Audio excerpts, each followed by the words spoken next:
Joanne Leduc a écrit un livre, puis je ne sais pas si ça prenait du courage, de la détermination, de l'amour, ou plutôt une conscience sociale pour l'écrire. Ça s'intitule « La souffrance des envahis ». C'est sur les troubles envahissants du développement et l'autisme. Bien sûr, on est plongé dans ta vie, Joanne.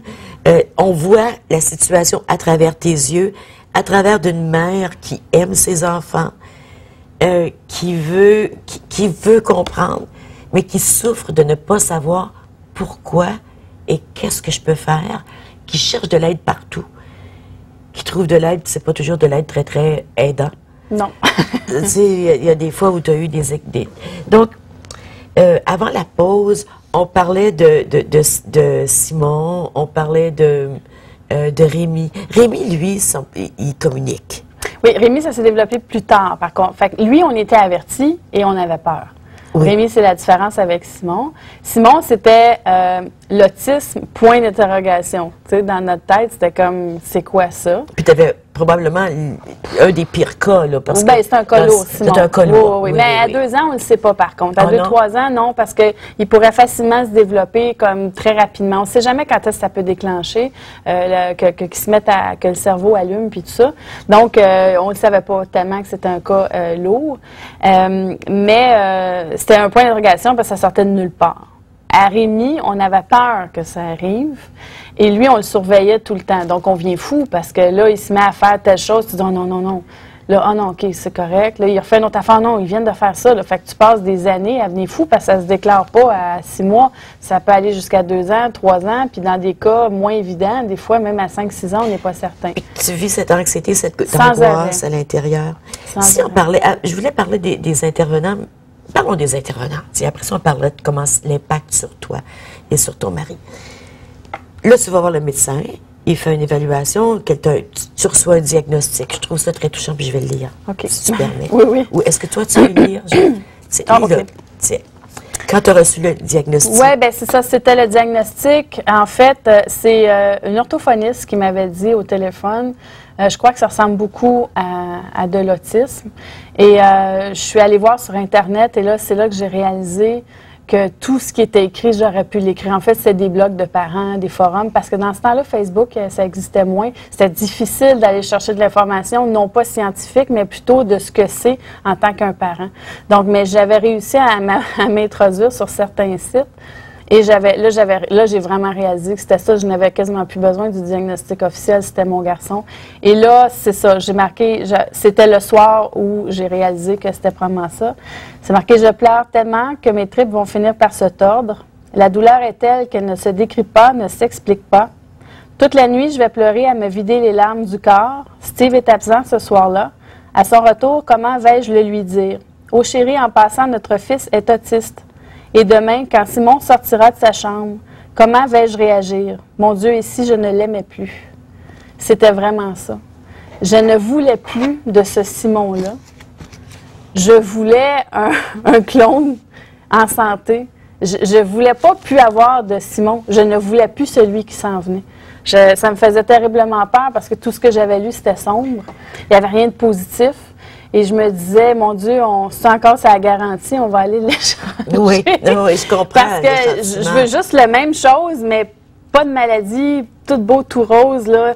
Puis là, tu dis, mon Dieu, je peux plus l'aimer comme je l'aimais hier. C'est plus la même... Parce que tu sais aussi que ça va jamais finir. Mais j'en veux pas de ça, moi. J'en veux pas de lui, mais j'en veux pas avec lui, ça. Mais là, il sort de la chambre le matin, puis... ben là... Ben oui. Tu sais, nos enfants, ça le demeure pour la vie. Et là, j'ai compris que j'aurais à me battre toute ma vie pour lui parce que c'était vraiment... le doute est même possible. Puis c'est du 24 heures par jour, c'est du 365 jours par année. Tu es allé chercher de l'appui, tu as eu des expériences, des bonnes expériences, des expériences moins bonnes. Oui. Vraiment, la personne qui vient aider l'intervenant, que ce soit un psychologue, un orthophoniste, un ergothérapeute, tout ça, là, parce que comme parent, il faut que tu sois tout ça, mais il faut que tu ailles chercher de l'aide. Elle a beaucoup de pouvoir sur les parents parce que les parents se sentent vulnérables. Bien, on est complètement démunis. On dort plus beaucoup. Moi, j'ai comparé un peu à une secte. parce que moi, elle a vraiment abusé, mais c'est pas tous quand même les psychologues qui sont comme ça.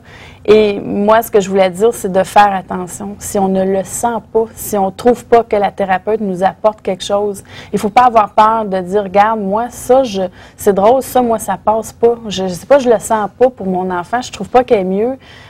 C'est qu'on attend tellement longtemps pour un service qu'on a peur. C'est l'offre et la demande. Donc, on va pas aller chialer sur une thérapeute quand ça fait 2 ans qu'on attend après. On est tellement content quand elle rentre. Mais la thérapeute ne peut pas être celle appropriée pour sa famille. Bon, oui, puis surtout qu'elle t'humiliait souvent, puis elle disait à ton fils, puis elle faisait, puis t'aimais pas non plus que c'était un traitement très agressif à l'égard de ton fils. C'était fort. Vraiment fort. Puis elle te disait de pas le regarder, puis elle disait à ton fils, ta mère a pas de couilles, puis, je veux dire, c'était de la méchanceté. Ben oui, ben je suis mal tombée. Oui. Mais ça existe. Et c'est pas l'unique cas, peut-être, au Québec. Et dans le monde. En Ontario. Puis, je veux dire, en Ontario, il y a une pénurie d'intervenants, de psychologues, de spécialistes, je devrais dire, francophones. Donc, on va beaucoup les chercher à Montréal. Et ici, il n'y a pas de subvention. Les gens, ça leur coûte 40, 60 000 par année. Et donc, on ne veut pas se faire dire qu'on est un mauvais parent parce que tu te pensais un mauvais parent. Oui, parce que tout ce qu'on fait n'était pas correct. Parce que on n'a pas choisi ça, nous autres, à étudier à l'université en autisme pour être capable d'appliquer ça à nos enfants. Ça nous arrive, quand le diagnostic rentre, honnêtement, là, on est secoué pendant vraiment longtemps. Bon, il y a des parents peut-être qui vont s'en sortir plus vite. C'est comme je vous dis, le processus de deuil, c'est jamais égal pour personne. Moi, je suis restée le piton collé, comme on dit, longtemps dans la résonance du diagnostic. Et c'était surtout que je ne savais pas où aller. Comment faire, quoi faire. Mon fils tournait en rond dans la cuisine, il se rentrait la tête dans le mur puis il partait à rire. Ça, c'est au-delà de ma compétence. C'est pas juste une compétence de parent. Non, puis quand tu t'expliques qu'il se frappait, puis tu entendais le bruit. Ah non, ça, c'était trop. C'était trop, mais j'ai parlé avec des parents dernièrement, puis la madame, elle me dit, écoute, moi, ça fait 14 ans qu'il se frappe. Moi, 2 ans, c'était mon maximum. Là. Puis j'avais hâte que ça arrive. Ça arrête parce que je n'étais plus capable. Elle, 14 ans. Il y a un endroit, j'ai trouvé ça... Oui.